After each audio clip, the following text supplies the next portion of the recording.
بسم اللہ الرحمن الرحیم۔ امام حسین علیہ السلام کے مقصد کو کس نے آگے بڑھایا؟ کربلا کے واقعے کے بعد امام زین العابدین علیہ السلام نے فاسد اور بدعنوان خاندان کی حقیقت کو بے نقاب اور امام حسین علیہ السلام کے مقصد مشن کو صحیح اور سیدھے راستے کے طور پر متعارف کرا کے حسینی مشن کی تکمیل کا اہتمام کیا۔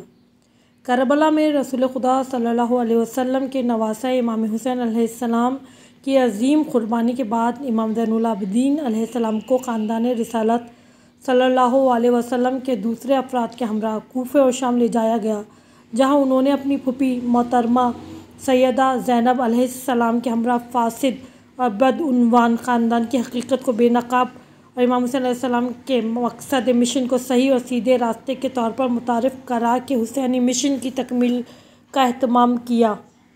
امام علیہ السلام نے کربلا سے کوفہ، کوفہ سے شام اور زندان سے رہائی تک ہر موقع پر اپنے خطبوں کے ذریعے جہاں قیام حسینی علیہ السلام کے اصولوں اور فلسفے سے لوگوں کو آگاہ فرمایا، وہیں اسلام کا نام استعمال کرتے ہوئے اسلام کی دھجیاں اڑانے کی کوشش کرنے والی ناپاک حکومت کا مکروہ چہرہ بھی بے نقاب فرمایا۔